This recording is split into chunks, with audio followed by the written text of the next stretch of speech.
बीरन भैया हैया नवाई हो। बीरन भैया हैया नवाई हो। सावनवा में ना जबै ना नदी। बीरन भैया हैया नवाई हो। सवनवा में ना जबै ना नदी। सवनवा में ना जबै ना नदी। ना जबै ना नदी। ना जबै ना नदी। बीरन भैया हैया नवाई हो। सवनवा में ना जबै ना नदी।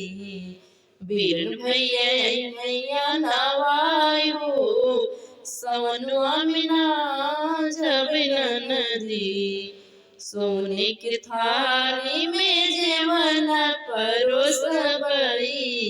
सोने की थाली में जेवन परोसबई।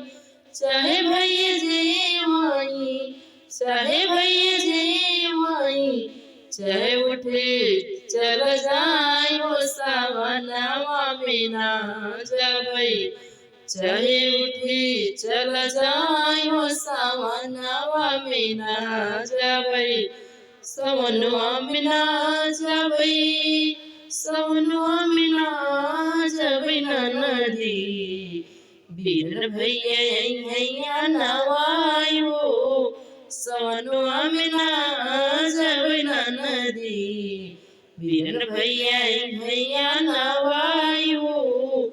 सवनवा में ना जबै ना नदी।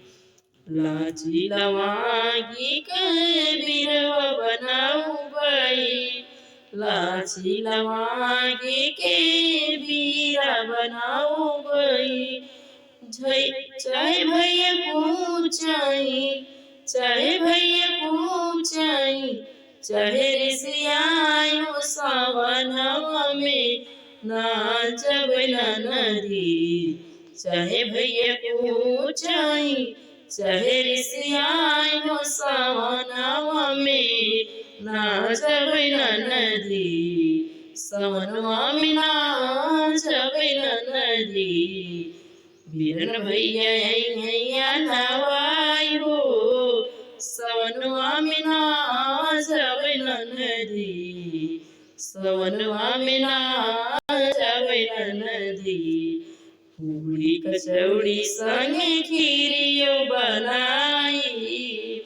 पूरी कचौड़ी संगे घेलुओ बनाईबू। पूरी कचौड़ी संगे खीर बनाईबू। चाहे भैया खाई। चाहे भैया खाई।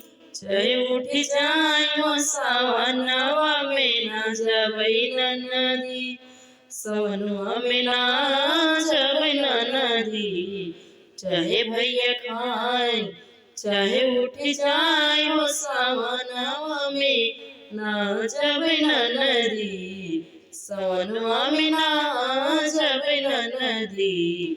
बीरन भैया हैया नवाई हो। सवनवा में ना जबै ना नदी। बीरन भैया हैया नवाई हो। सवनवा में ना जबै ना नदी। यह गाना आप लोग को कैसा लगा? आप लोग कमेंट में जरूर बताइएगा। अच्छा लगे तो सब्सक्राइब लाइक जरूर करिएगा। Thank you.